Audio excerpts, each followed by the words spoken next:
আসসালামু আলাইকুম এভরিওয়ান, কেমন আছো সবাই? আমি তো আলহামদুলিল্লাহ অনেক ভালো আছি। এখানে কি রান্না হচ্ছে কেউ কি বলতে পারবা? আসলে অনেক দিন থেকে আমার ইচ্ছা করছিল ইলিশ মাছ খাওয়ার, কিন্তু এটা আমার কাছে স্বাভাবিক লাগছিল না। কেননা আমার বাসায় সবাই জানে আমি ইলিশ মাছ খাই না, কিন্তু সময় আর পরিস্থিতির ক্ষেত্রে এইটা খাওয়া হয়ে উঠছিল না, আর বলার সাহসও পাচ্ছিলাম না যে আমি ইলিশ মাছ খাবো। তো হুট করে একদিন আপু রান্না করতে শুরু করলো ইলিশ মাছ। চাঁদপুরের এই ফেমাস ইলিশ আমার খেতে আসলে খুব ইচ্ছা করছিল দেখে, কিন্তু আমার লজ্জাতে বলতে ইচ্ছা করছিল না যে আমিও খাইতে চাচ্ছি ইলিশ মাছটা। তো দুপুর বেলায় আমি এখানে কেন আসছি সেটাও বলছি। একটু চাচ্ছিলাম যে মরিচটা নিয়ে আসতে, ছাদের মরিচটা ছিঁড়ে যে নিয়ে আসবো এখানে, এর আগেই মরিচগুলো শেষ হয়ে গেছিল। এরপরে ভাবলাম যে আপু লেবুর পাতা ভেবে আমি কমলা লেবুর গাছের পাতা ছিঁড়ছিলাম এখানে।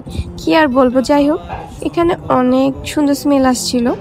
এরপরে পাশেই ধনা পাতার গাছ ছিল, ওইটা আপুর।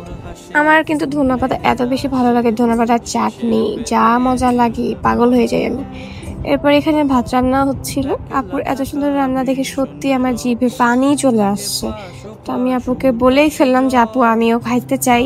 তো আপু তো আমার এই কথা শুনে অবাক যে আমি তো ইলিশ মাছ খাই না, ছোট থেকে আমি মাছটা খাই না, তো আজকে কি হইলো হঠাৎ। আপুকে বললাম এত সুন্দর করে রান্না করছো তুমি যে আমার আসলে না খেয়ে উপায় নাই, এত সুন্দর স্মেল আসছিল।